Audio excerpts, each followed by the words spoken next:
Alright, call hello, YAHAWASHI'S, YAHAWASHI'S, Kadash, double honors to the GMS, the great millstone, who rule well, peace, love, and salutations to all Yakim on the highways and byways that's co-laboring with us, helping us know this gospel abroad.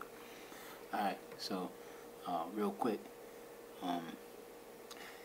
if you don't know by now, alright, George Herbert Walker Bush, the 41st president of the United States, has died at the age of 94. Okay, and these devils get to live on this side a lot. I think this devil actually, these devils be having multiple heart implants, right?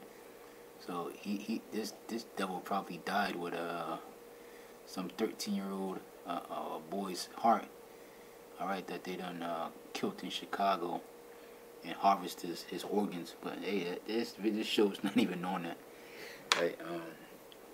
This show is gonna be on how I don't want to say I find it amazing. Well, honestly, Esau never seems to amaze me, man. He always seems to rise the bar for wickedness. You know, just when you thought or thunk, all right, this nigger could scoot no lower. He always does, right? So, you know, with the passing away of George H.W. Bush, right? There are plenty of documentaries out there and YouTube videos and books that entail the type of person, right, this guy was. Going back to the daddy, Prescott Bush, right, that funded the Nazis. You know, it wasn't until the act that was passed and basically trading with the enemy that they stopped actually doing business with the Germans, right? You get into the workings of the assassination of Kennedy. You get into the Bay of Pigs of them trying to invade Cuba. The Iranian scandal, all right, drugs being shipped from Reagan. I mean, when you dive into just how wicked and sinister and evil and demonic these people are, it amazes you that they somehow managed to glorify these people. And then when you look at Esau's history, you realize they every last one of them are wicked. So what they have to do is they have to somehow flip the whole world upside down to make things that are evil appear to be good, and good things appear to be evil. And now we're gonna watch this video, and I'm gonna further elaborate on what I mean. Hopefully I can articulate my thought.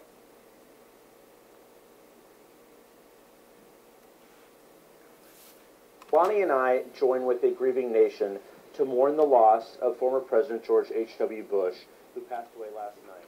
Through his essential authenticity, disarming wit, and unwavering commitment to faith, family, and country.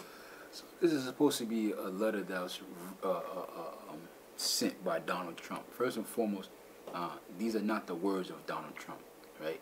Donald Trump doesn't speak like this. I'm going to go back, but before I let it go on, I want to bring out the scripture. I don't want to go too much without bringing out the scripture. So Habakkuk chapter 2, verse 10, right? It says, "Thou hast consulted shame to thy house by cutting off many people, and thou hast sinned against thy soul. For the stone shall cry out of the wall, and the beam out of the timber shall answer it." There's a saying, if these walls could talk, right? Meaning, if the truth was ever to be laid out, right? And the walls, what's being done, all right, behind closed curtain, if you will, what's been done, if that was ever brought out to the light, the masses of the people wouldn't hold these people in high standards, right? But Luke chapter 18, verse 8, verse 17, For nothing secret that shall not be made manifest. For nothing is secret that shall not be made manifest. Neither anything hid that shall not be known and come abroad. So what's done in the dark is going to come to the light, right?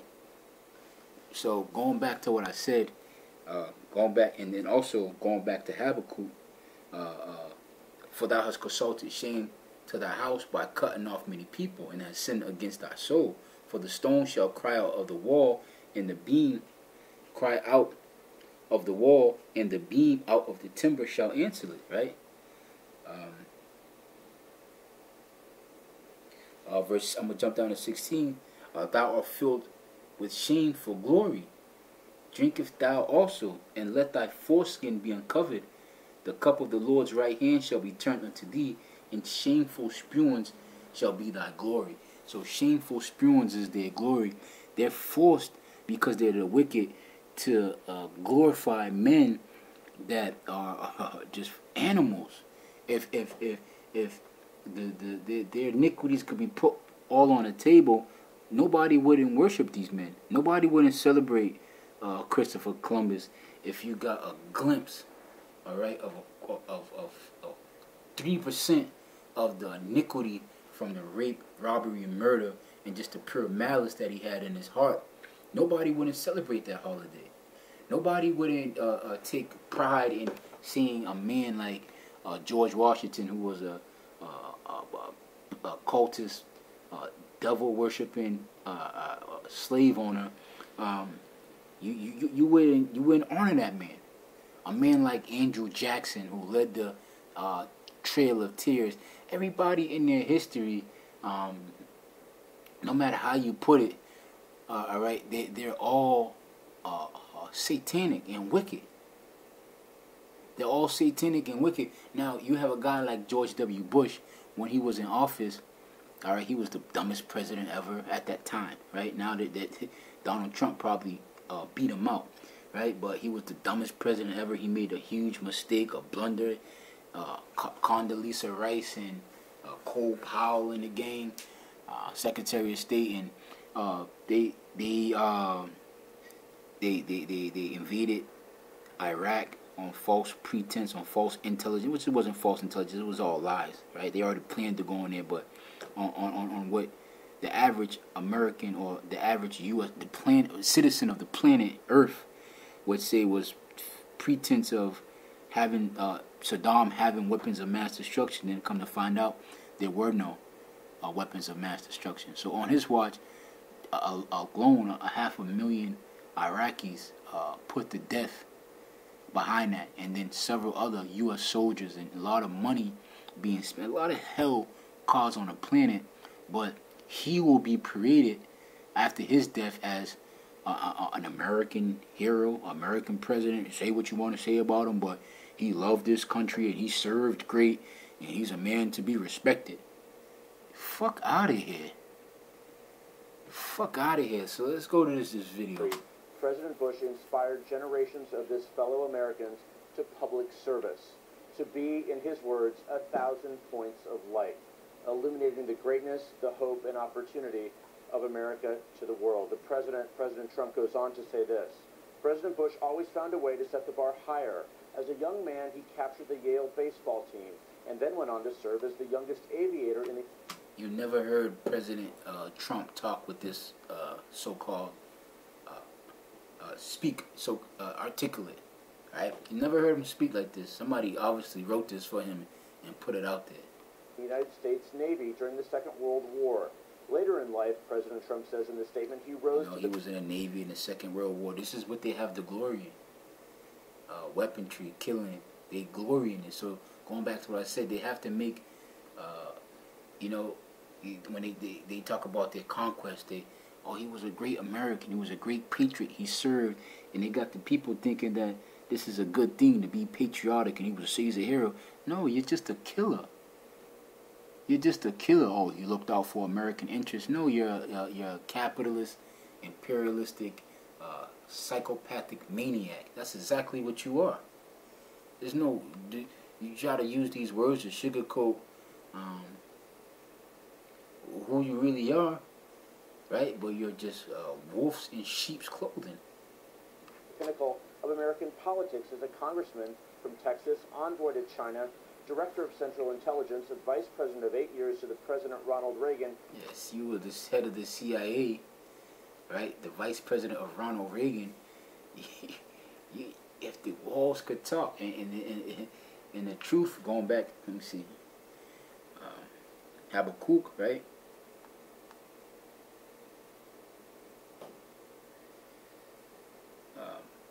Thou hast consulted shame, Habakkuk,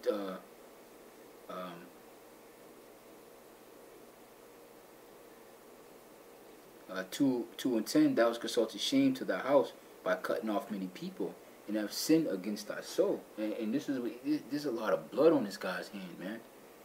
There's a lot of blood on his hands. Again, I encourage you brothers to watch the documentaries on the exposés on this guy's whole family, man.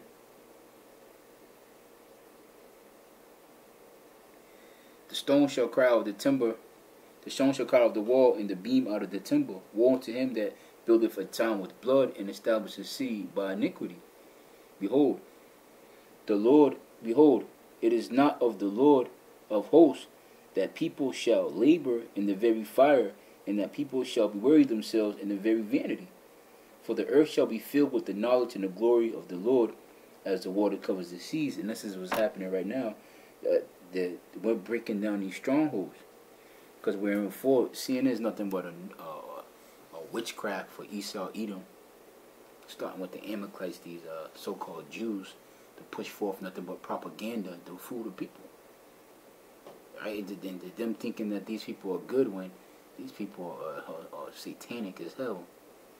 They're demonic as hell, man. You don't understand the half of the pedophilia they're in, rituals, drinking blood, just the murder, the drugs that they peddle. Opiate production is up tenfold in Afghanistan since the invasion in Iraq. They have everything to do with this. Their families have everything. The banking system set up by the Rothschilds. You better believe there's some type of lieutenant in that branch, probably of their bloodline. And finally, to President of the United States. With sound judgment, common sense, and unflappable leadership, President Bush guided our nation and the world to a peaceful and victorious conclusion. And when was the world peaceful underneath Esau, Edom, being in power? This is just lies. This is of Satan. This is just lies. When was America at peace? I'll wait.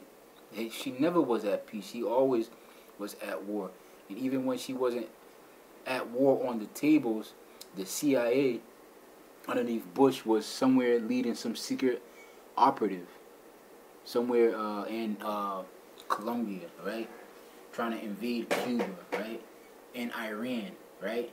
Trying to topple governments, spilling blood on the street. So you're not innocent of none of this. The Most High judged your ass, put you to death, and you'll come back, all right? And you're gonna come back. You're shocked as hell because they believe they gonna die and come back to a new world order that they established. You're gonna come back to a new world order, all right?